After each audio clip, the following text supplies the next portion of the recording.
nih sekarang nih kita bisa lihat para kayaknya ini ada kiai-kiai ulama-ulama habaib yang mencaci maki seseorang, membenci pemerintah atau membenci salah satu tokoh lain. Kira-kira itu pandangannya kira-kira gimana jadinya itu? Begini, kalau kiainya, habaibnya, ustadznya, apapun itu tidak akan memberikan ajaran atau ucapan yang salah karena itu tuntunan. Tapi kita kembalikan kepada oknum manusianya. Nih, beda ya. Kalau kiai, guru, ustadz, ya ustadz ya guru sebenarnya sih ya. Iya. Itu mengajarkan yang baik. Tetapi kembali lagi, kenapa sekarang banyak ustadz oknum, bukan ustadznya. Jadi kita jangan bawa labelnya ya. Jangan dibawa ustadznya, karena itu akan mencederai para ustadz-ustadz yang jujur, kiai-kiai yang baik. Itu oknum, makanya boleh. Kenapa dituntut? Boleh. Yang jadi habaib kayak yang katanya Habib Juriah Rasul. Nah, Juriah Rasul itu kalau keturunannya habaibnya, tetapi kalau oknumnya yang jadi itu yang berbuat salah, ya harus ditindak. Karena kita hidup di Indonesia itu punya hukum. Adapun hukum agamanya ada, hukum pemerintahannya, kenegaraannya nggak ada. Makanya itulah hukum itu untuk mengerem atau untuk membatasi, jangan sewena-wena gitu. Nah, agama itu kalau kata bahasa saya, nggak tahu ya, ini pribadi saya, ageman itu pegangan. Kalau di sebuah kendaraan, agama, mau agamanya apapun, kalau di buah kendaraan itu rem kehidupan. Contoh, di kendaraan motor itu ada rem cakram, ada rem tromol ya, ada rem apalagi rem hidraulik, ada rem angin. Ya. Agama juga ada 4. Jadi semua agama itu tujuannya baik untuk mengerem biar orang nggak kebablasan. Kalau mau salah, hukumnya ini loh, hukum agamanya rem kan. Tidak setabrak-tabraknya begitu. Itu agama. Karena kenapa? Baiknya untuk umat manusia itu membatasi yang kelewat batas. Coba kita bawa mobil nggak ada remnya kan ngobrol, makanya diberi rem. Anggaplah raga kita itu sebagai kendaraan gitu loh, diisi maruk, kita yang kendalikan, tapi nggak ada remnya, bablas. Kembali lagi kalau kayak tadi yang dibilang ya, kiai, ustadz, para habaib, tergantung oknum. Bukan menceritakan kiai dan ininya. Kalau kiainya, habaibnya, ustadz itu baik karena tuntunan, karena memang itu untuk mengajarkan yang baik-baik. Tetapi kalau oknumnya, manusianya sendiri, ini yang harus dicegah, bukan kiainya atau bukan ustadznya atau habaibnya, kelakuannya. Karena sifatnya manusia itu ya tempatnya luput dan dosa.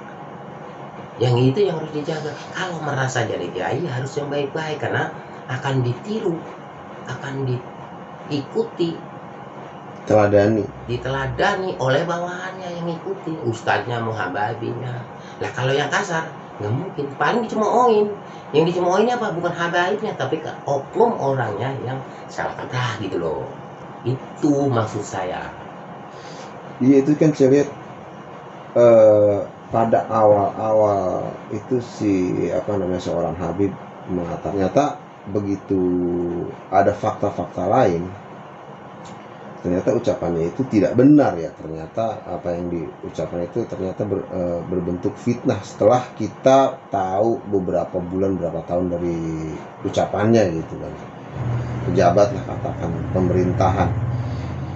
Tapi pada akhirnya ternyata terbukti bahwa itu adalah rekayasa, itu adalah ini, tapi dia sudah membenarkan diri. Dia juga kan melakukan fitnah, berarti kan ya, fitnah. Terus ini mencaci maki. Pada dasarnya kalau itu kan pada dasarnya sebuah dosa ya, sebuah dosa. Ketika dia melakukan itu jadi gimana ya? Ini makanya kan saya kembali lagi ke manusianya tadi, saya bilangnya manusia itu tempatnya dosa dan salah, bukan habaibnya saya bilang. Tapi yang dijadikan habaib itu kan itu mengikutnya kepada oknum kayak kita. Makanya kalau guru pasti digugu dan ditiru.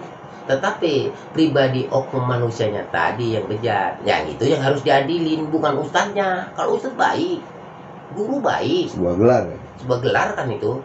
Ya artinya dari pertanyaan saya itu kalau memang dia berbuat zalim, dia memfitnah, artinya tetap dia akan tetap mempertanggungjawabkan Betul, anunya ya. betul. Artinya Dunia akhirat. walaupun dia seorang habib, walaupun dia tadinya Betul. seorang ustadz gitu ya atau ulama, pada saat tetap dia akan mendapatkan suatu keadilan ya, apa namanya? Keadilan. Makanya kalau dikaji dulu ini omongan saya ini bakal menyinggung orang enggak? Kan gitu. Bakal ada yang tersakiti enggak? Sebabnya saya itu panutan, tuntunan. Nah ini dia. Lah kalau terjadi kesalahan fatal akibatnya, karena nggak jadi buat digugu dan ditiru tadi, gitu loh. Akhirnya sifat arogan diikutin. Makanya sekarang kan banyak ya. Itu contoh gini, contoh aja di ajaran agama Islam di Kanjeng Rasul itu suruh membunuh nggak sih? Iya. Itu kalau di zaman perang kan kalau nggak bunuh terbunuh. Iya. Tapi di ajarannya kan nggak ada. Orang yang salah harus diapain? Diadili.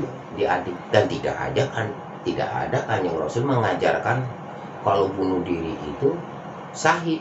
Membunuh ini katanya kalau berjuang itu di zaman Rasul karena peperangan. Ya. Kalau di zaman sekarang kayak gitu ya nggak ada lah. Kok memeledakannya sebagai contoh gini. Kalau memang meledakan membunuh orang kemudian masuk surga, pertanyaannya kenapa yang muda-muda yang dibikin begitu, yang umurnya masih panjang, masa depannya masih panjang, kesenangannya masih ada, kenapa nggak yang tua udah yang ini? Kalau memang cepat masuk surga, kenapa nggak bawa bom aja dia meledakkan diri kan masuk surga selesai? Itu pertanyaan orang yang dicuci otaknya dengan tidak sadarnya gitu. Contoh aja kalau memang meledakkan orang masuk surga ya, kenapa nggak yang udah tua, udah makan asam garamnya udah kenyang, ngapain lagi orang mati juga masuk surga kan begitu. Berebut tanah.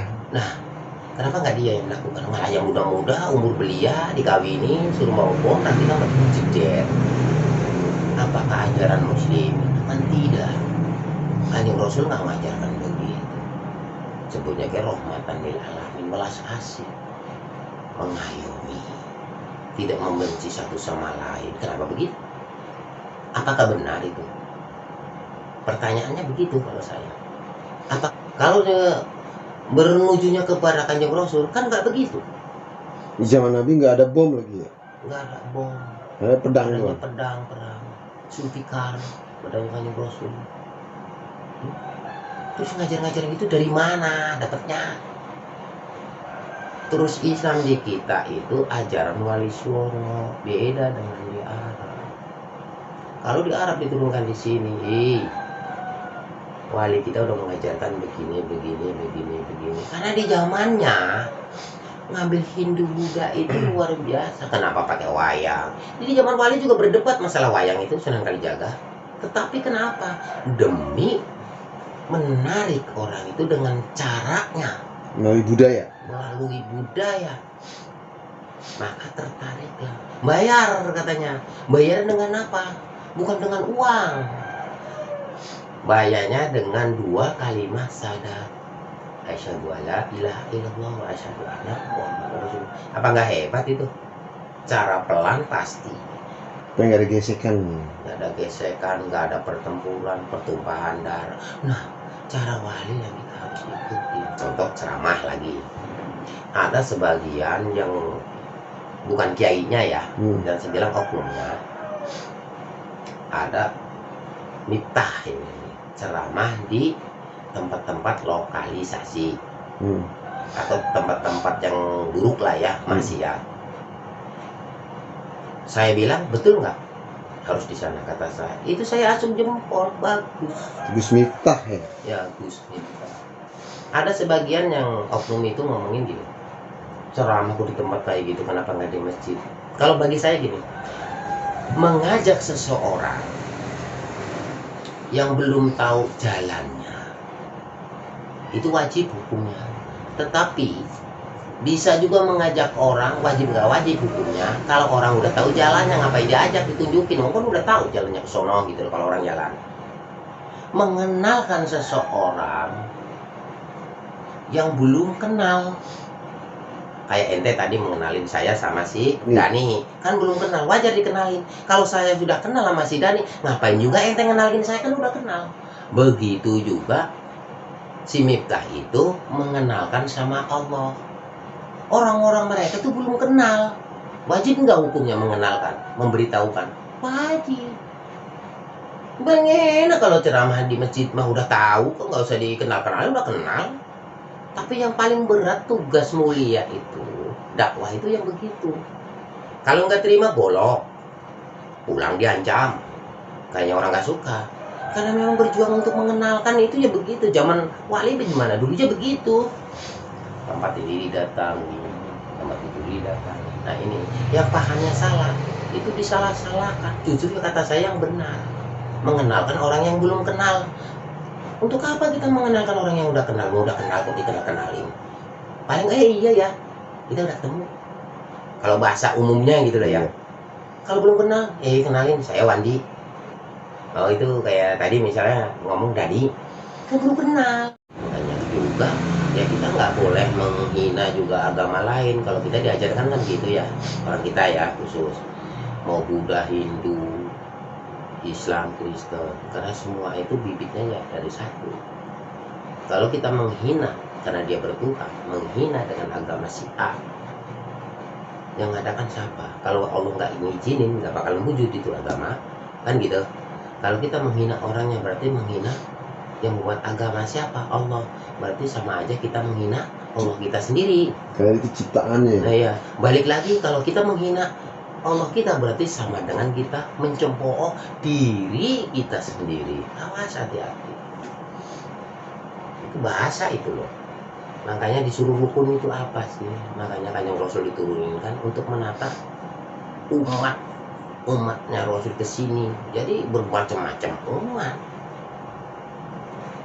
Boleh nggak orang agama lain baca sholawat? Kenapa tidak? Karena Muhammad itu adalah cahaya, hidup itu pakai cahaya. Ya boleh-boleh saja. Siapa yang melarang?